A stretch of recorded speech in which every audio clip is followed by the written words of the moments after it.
습니다. 자, 오늘 여러분들 함께할 분이죠. 대한민국 정말 운동사에 큰 획을 그었고 그 이후에는 운동권 안 돼 하면서 등장하신 분입니다. 자, 함함함. 네, 운운운. 자, 함은경 마포홀 위원장 모셨습니다. 어서 오십시오. 예, 안녕하십니까. 정말 화려한 소개입니다. 네. 깜짝 놀랐습니다. 함 위원장님께서 마포을 맞죠, 그죠? 예, 맞습니다. 정청래 예. 의원과 지금 위원장인데 예, 지금 맞수. 예. 맞수라기보다 한수 위신가요, 어떤가요?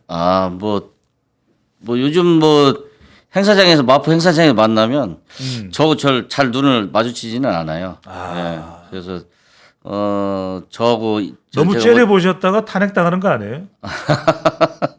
악수를 청하거나 그러면은 손만 가볍게 내밀고 바로 우리 구청장하고 주로 얘기합니다. 예, 마포구청장. 네. 마포구청장은 새누리당 아니라 국민의힘 소속이죠. 예, 맞습니다. 제가 언제적 정당인데 새누리당 이야기를 했네요.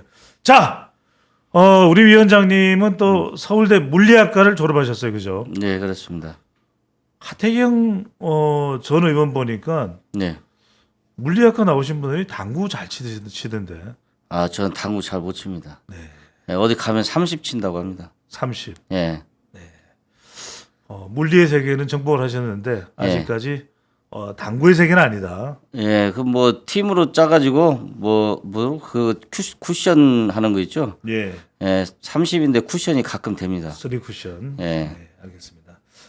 일론 머스크도 물리학을 전공했다는 거 그래요? 참고로 말씀드립니다. 네.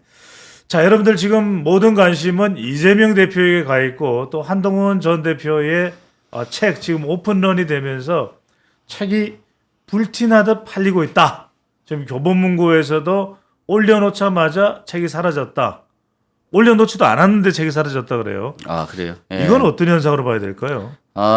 저는 좋은 신호라고 생각을 하고 있습니다. 저는 우리 국민의힘이 비대위원장하고 원내대표가 하고는 있지만 예. 너무 당이 생동감 있는 활약을 억누르고 있다 이런 측면이 있는데 한동훈 당대표의 책 발간으로 인해서 일단 여러 주자들, 여러 인물들, 여러 정치 지도자들이 한꺼번에 나올 수 있는 계기가 되고 그래서 좀 더 활발한 이재명 혼자만 플레이하고 있는 판에서 좀 새로운 판이 열리고 있지 않는가 이런 생각을 하고 있습니다. 네.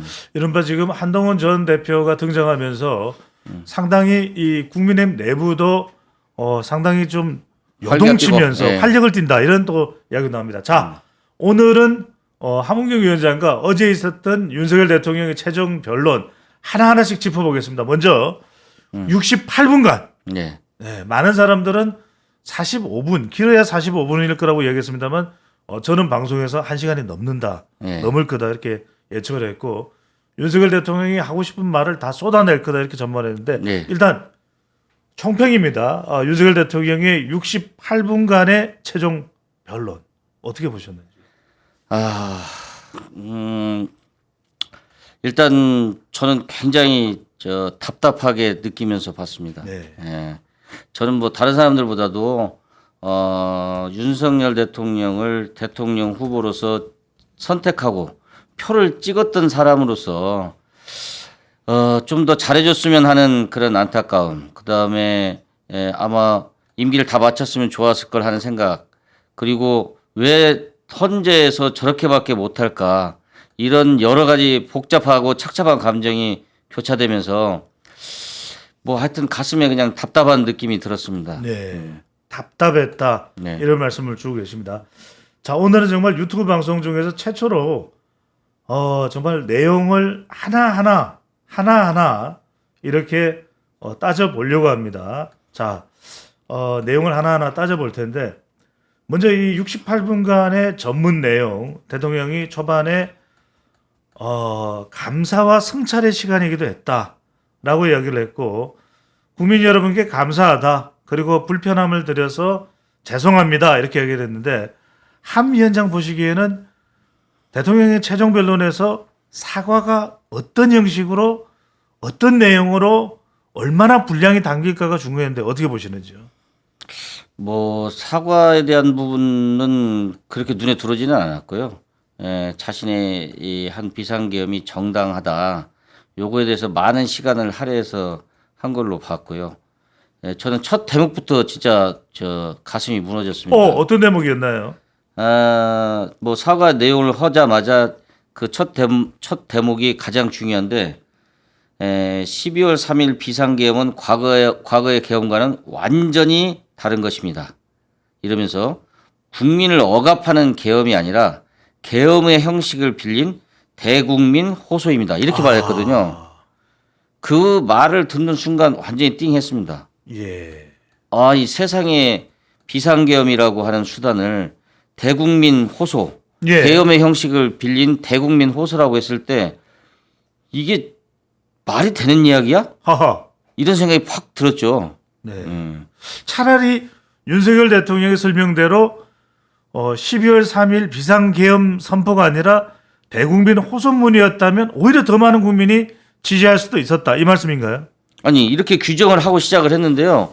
사실 저는 그 폭음은 처음에 이제 기자회견 해가지고 비상계엄을 한다 이럴 때 있잖아요. 뭐 과격한 반국가 세력 얘기가 어쩌고 뭐 그런 얘기는 다 뭐 격가지일 수 있는데 네. 정말 내가 이런 상황에서 못 견뎌서 못 견디겠다. 비상계엄이란 말만 쏙 빼고 담화문을 발표를 했으면 저는 충분히 의의가 있었다고 봐요. 근데 그걸 위해서 비상계엄을 했다는 것도 처음에 말이 안 됐고 지금 최후 변론을 하면서 네. 아니 비상계엄을 대국민 계엄의 형식을 빌린 대국민 호소라고 하니 이건 정말 말이 안 되는 얘기지 않습니까? 그러면 앞으로 대통령을 맡을 사람들은 누구나 대국민 호소를 위해서 비상계엄을 쓸 수 있다는 얘기 아니에요. 있을 수 없는 이야기를 첫 서두에 해서 사실은 무슨 뭐 국회를 점거를 해가지고 국회의원을 끌어내리고 투표행위를 방해하려고 했다든지 이런 것이 또는 뭐 체포하려고 했다라든지 이런 거 없이 그냥 대국민 호소를 했다고 이렇게 얘기를 하니까 이 대목부터가 정말 머리가 아팠습니다. 정말 네. 너무 고구마에 뭐 얹힌 것처럼 가슴이 답답했습니다. 사이다는 없는데 네, 고구마를 3개 먹고 물조차 마실 수 없는 상황이었다. 네 그렇습니다. 네. 윤석열 대통령은 이 부분은 어떻게 보시는지요? 거대 야당은 제가 독재를 하고 집권 연장을 위해 비상계엄을 했다고 주장합니다. 내란죄를 씌우려는 공작 프레임입니다. 정말 그런 생각이었다면 내란을 할 생각이었다면 고작 280명의 실무장도 하지 않은 병력만 투입했겠습니까? 주말 아닌 평일에 계엄 선포를 하고 계엄을 선포한 후에 병력을 이동시키도록 했습니다. 자, 비상계엄에 대해서는 함 위원장 의견 말씀해 주셨습니다. 자, 내란 혐의로 윤석열 대통령이 지금 탄핵 이 심판에 올라 있는 모습, 내란 혐의는 어떻게 보시는지 함 위원장께서는. 그러니까 윤석열 대통령이 최종 변론에서 다른 건 모르겠는데 내란은 아니다 이렇게 얘기를 하고 있거든요. 이 부분 어떻게 보시는지.